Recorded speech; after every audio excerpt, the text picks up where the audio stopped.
Hi everyone, ये video आपको inform करने के लिए है कि टारगेट फॉर आईक्यू की तरफ से Bihar judicial services 33rd Bihar judicial services के लिए मेंस के बैचेस अनाउंस किए जा रहे हैं। इसमें हम बात करेंगे किस तरह से हम आपको पढ़ाने वाले हैं, इसका मेंस का एग्जामिनेशन का सिलेबस क्या होता है और क्यों आपके लिए ये बैचेस बेनिफिशियल प्रूफ हो सकते हैं। ठीक है, स्टार्ट करते हैं हम सिलेबस से। तो हमारा जो सिलेबस है, क्योंकि यह मेंस का एक डेमोन्स्ट्रेशन लेक्चर है, तो हम मेंस के सिलेबस की ही बात करेंगे।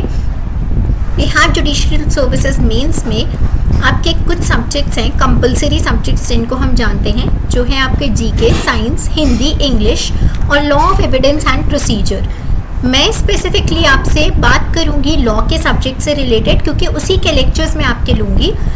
लॉ की अगर हम बात करते हैं तो एक कंपलसरी सब्जेक्ट है law of evidence and procedure, जिसमें हम बात करेंगे इंडियन एविडेंस एक्ट की, सिविल प्रोसीजर कोड की, arbitration and conciliation act, code of criminal procedure, provincial small causes court act. ठीक है, ऑप्शनल सब्जेक्ट्स अगर हम देखें तो बिहार स्टेट जो है वो हमें 5 ऑप्शनल सब्जेक्ट्स देता है, जिसमें से हमें 3 सिलेक्ट करने पड़ते हैं फॉर आवर मेंस एग्जामिनेशन। उन 3 के आपको पेपर लिखने होते हैं। तो वो 5 सब्जेक्ट्स होते हैं आपके constitution, administrative law, Hindu law, Muslim law, transfer of property, principles of equity, trust and specific relief. चौथा है आपका law of contract and torts and the last one is commercial law. इन 5 में से कोई 3 आपको सिलेक्ट करने होंगे और वो आपको प्रिपेयर करने पड़ते हैं। ठीक है, सिलेबस इनका मैंने यहाँ पे मेंशन किया हुआ है। कॉन्स्टिट्यूशन में जो स्पेसिफिक टॉपिक्स हैं वो कौन से होते हैं, हम कॉन्स्टिट्यूशन ऑफ इंडिया के आर्टिकल्स डिस्कस करेंगे, उनसे रिलेटेड कॉन्सेप्ट्स डिस्कस करेंगे। Delegated legislation, control of delegated legislation, ये सारा हमारा एडमिनिस्ट्रेटिव लॉ का पार्ट होगा। रूल्स ऑफ नेचुरल जस्टिस क्या है, tribunals, quasi judicial authorities and the judicial control over them, regulatory authorities, judicial review of the administrative action, writ jurisdiction, statutory remedies, scope, extent and distinction, PIL, tortious liability of the state and the compensation, promissory estoppel का concept, legitimate expectation and doctrine of proportionality, government contracts and ombudsman। ये सारी चीज़ें जो हैं ये आपके notification में specified रहती हैं। आज की डेट में भी अगर आप बिहार का स्टेट गवर्नमेंट का जो उनका वेबसाइट है, अगर आप एग्जामिनेशन वाली वेबसाइट पर जाके चेक करेंगे तो आपको ये सारा सिलेबस वहाँ पे अवेलेबल रहेगा। ये फुल फ्लेजेड आपका प्रिपरेशन कराएगा ये course, from the very point कि मेंस के आंसर्स फ्रेम कैसे करने हैं और यहाँ तक कि आपके जो आंसर्स हैं उनको इवैल्यूएट करने में भी हम आपकी हेल्प करेंगे। उनमें कुछ एडिशंस की ज़रूरत है, जो भी नए पॉइंट्स हैं, what should be there in your answers, ये सारी चीज़ें आपको बताई जाएंगी। हिंदू लॉ और मुस्लिम लॉ में अगर हम स्पेसिफिकली देखें तो वहाँ पे schools, marriage, adoption, basically 4 laws जो हमारे हिंदू लॉ में आते हैं। उसके अलावा अडॉप्शन का कॉन्सेप्ट, पार्टीशन का कॉन्सेप्ट, स्कूल्स जो हैं, सोर्सेज, ये सारी चीज़ें हिंदू लॉ में। मुस्लिम लॉ में marriage law, adoption, will, gift, जिसको हम इसके अलावा लेजिटिमेसी, एक्नॉलेजमेंट, गार्डियनशिप, ये सारे जो मुस्लिम लॉ के कॉन्सेप्ट्स हैं, ये सब वहाँ के स्कूल्स, मुस्लिम लॉ के सोर्सेज, ये सारी चीज़ें जो बिहार जुडिशियल सर्विसेज एग्जामिनेशन में यूजुअली पूछी जाती हैं वो सब आपके डिस्कस की जाएंगी। ट्रांसफ़र ऑफ प्रॉपर्टी एक्ट, इसके साथ आपके principles of equity, law of trust और specific relief act, law of contract and torts. These are the basically the 5 subjects, इसमें से आपको 3 सिलेक्ट करने होंगे। कमर्शियल लॉज में आपके sale of goods, negotiable instrument, company law और पार्टनरशिप रहेगा। ये लेक्चर क्योंकि एक डेमोन्स्ट्रेशन वीडियो है, मैं यहाँ पे एक टॉपिक लेके आपको बस ये एक्सप्लेन करूँगी कि हम किस तरह से अपनी क्लासेस के साथ प्रोसीड करेंगे। आप इसको देख के बस ये समझ सकते हैं कि क्या ये वीडियोस, क्या ये लेक्चर्स आपके लिए हेल्पफुल रहेंगे कि नहीं। उस हिसाब से आप हमारे कोर्सेज को ज्वाइन करिए। कॉन्टैक्ट डिटेल्स आपकी दी हुई हैं। Please go ahead with your preparation in the way जो आपको अपने लिए बेस्ट लगे। ठीक है, स्टार्ट करते हैं हम अपने एक टॉपिक से जो है आज का रिलेटेड, इर्रिट्रीवेबल ब्रेकडाउन थ्योरी। ये जो टॉपिक है इससे रिलेटेड आपके क्वेश्चंस बनते हैं, या आपको एक्सप्लेन करने को आ सकता है, या फिर ये एक थ्योरी ऑफ डिवोर्स होती है तो इसको आप different theories of divorce explain करिए, इसमें भी ये आपका फॉल कर सकता है। अब मान लीजिए आपको नोट लिखना है इर्रिट्रीवेबल ब्रेकडाउन थ्योरी पे, तो आप उसे किस तरह से लिखेंगे।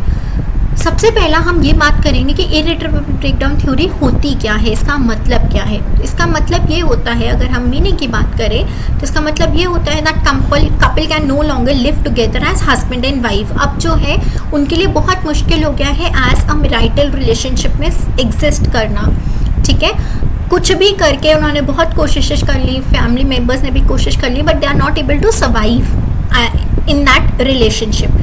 ये है आपका जब आपकी मैरिज इर्रिट्रेवेबली ब्रेक डाउन कर गई है, ठीक। स्टार्ट करते हैं अपने आंसर से। तो सबसे पहले किसी भी आंसर में the format for any answer should be in the form, सबसे पहले आप लिखते हैं इंट्रोडक्शन, फिर legislative provision slash the principle और the doctrine which is involved. उसके बाद आप लिखते हो असेंशियल्स, क्या असेंशियल्स हैं, ये आपका इंटरप्रिटेशन होता है, जो आपने समझा है उसको आप पॉइंट्स में लिखोगे। फिर आते हैं आपके जुडिशियल डिसीजंस कि क्या जुडिशियल डिसीजंस हैं। इसके साथ ही आपका एंड हमेशा एक कंक्लूजन होना चाहिए, चाहे वो आप 2 स्टेटमेंट लिखो लेकिन कंक्लूजन होना चाहिए, दैट्स इम्पॉर्टेंट।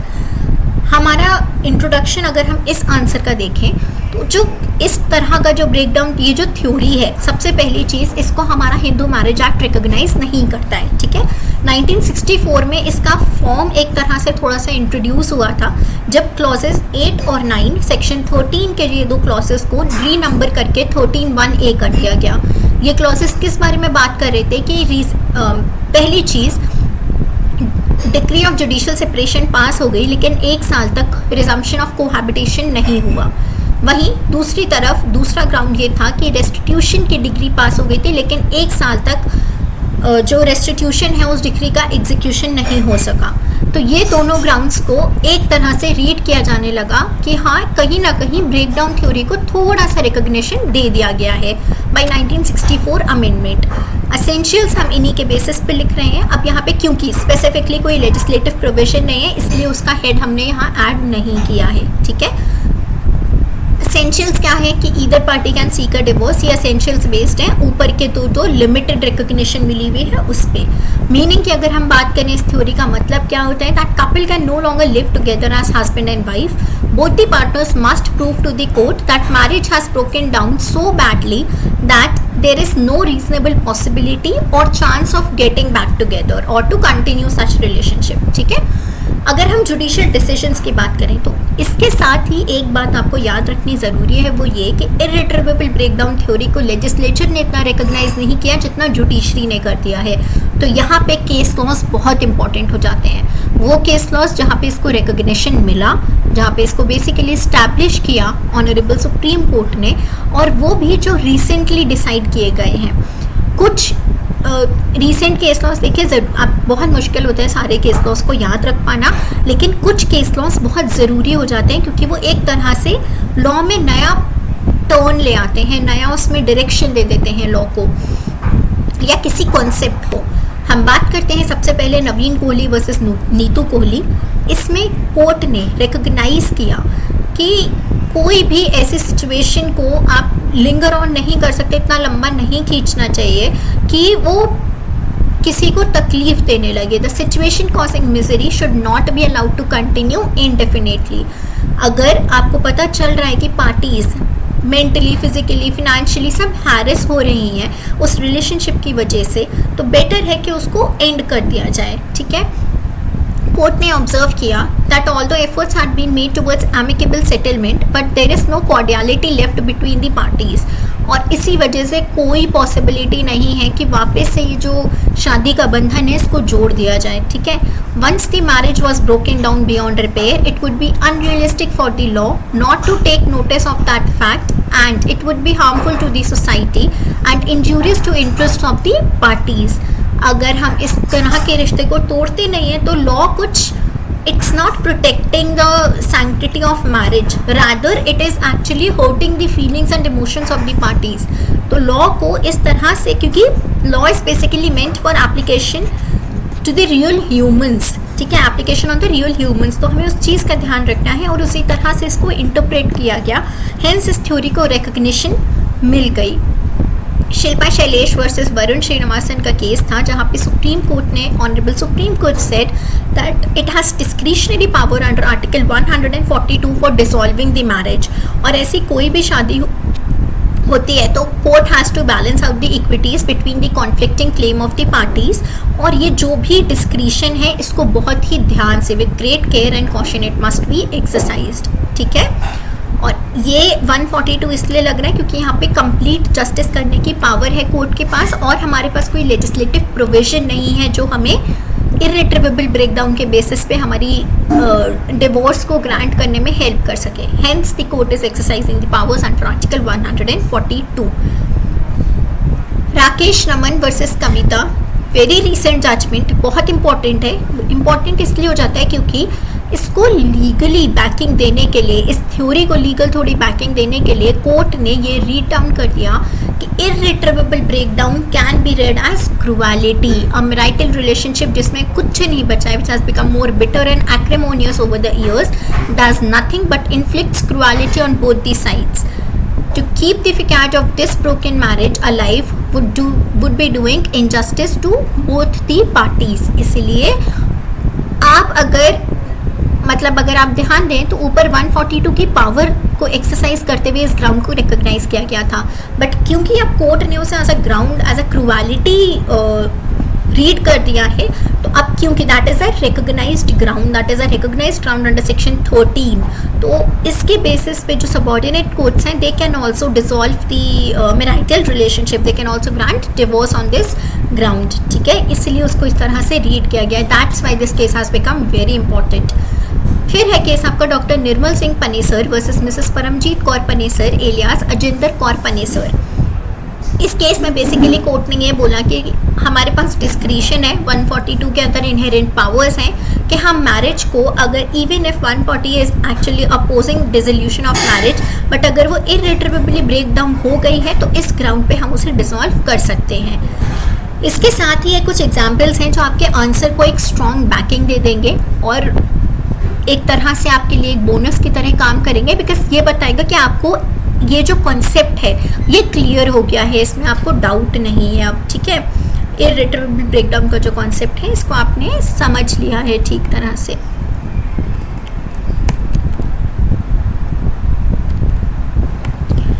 एग्जाम्पल्स हैं जैसे कि बहुत समय से वो हस्बैंड वाइफ की तरह नहीं रहे, एक जो पर्सन है, एक पार्टनर है, उसको हैबिचुअल ऑफेंडर डिक्लेयर कर दिया गया है, या फिर कोई एक पार्टनर अल्कोहलिक या ड्रग एडिक्ट है। इस तरह के आप एग्जाम्पल्स लिखेंगे तो that would become easier to actually explain the concept, ठीक है। जहाँ पर भी कभी भी इससे रिलेटेड अगर मान लीजिए कोई आपके पास केस लॉ दे दिया जाए, कोई एग्जाम्पल दे दी जाए, फैक्ट्स दे दिए जाए, तब भी आपका जो आंसर का फॉर्मेट है वो इसी तरह रहेगा। सबसे पहले आप इंट्रोडक्शन लिखोगे, उसके बाद आप प्रोविजंस लिखोगे, फिर आप जिस तरह से मैंने बताया है वैसे लिखोगे, और एंड में before conclusion you will actually give your answer कि how you have to write it. वो जो फैक्ट बेस्ड के हिसाब से आप उसको उस तरह से ऐड ऑन कर दोगे यहाँ पे।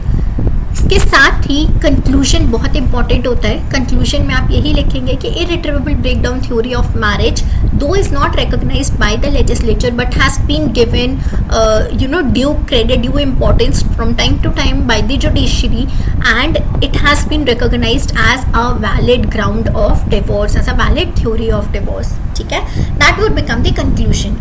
इस तरह से मैं आपके साथ हर टॉपिक डिस्कस करूंगी।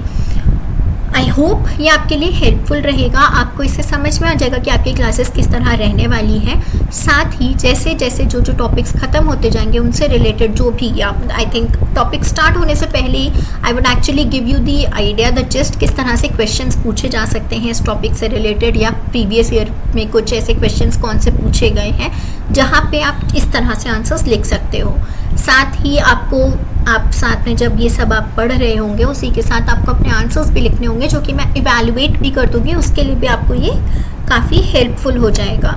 आई होप आपको मेरा पढ़ाने का तरीका समझ आ जाए, पसंद आ जाए, और आप हमारे बैचेस को जल्द से जल्द ज्वाइन करें ताकि हम अपनी क्लासेस को स्टार्ट करें और पूरी एनर्जी के साथ हम अच्छे से तैयारी करके फाइनली अपने एग्ज़ाम्स को क्रैक करें, ठीक है। Thank you for your time. और एक चीज़ और, हाँ एक चीज़, ये जो भी नोट्स हैं, आई नो यहाँ पे बहुत सारे लोग हैं जिनको हिंदी वाले बैकग्राउंड से हैं, तो आपको जितने भी नोट्स हैं उसको इंग्लिश में मैं भले ही कुछ वर्ड्स हैं जो मैं नहीं ट्रांसलेट कर पाऊँगी, तो मैं कोशिश करूँगी कि उनको आप आपको सरल से सरल भाषा में समझा सकूं, और आपके जो नोट्स होंगे वो सब, ये सारे जितने पॉइंट्स आपको दिए जाएंगे, ये सब आपको हिंदी ट्रांसलेटेड कॉपीज़ भी प्रोवाइड की जाएंगी।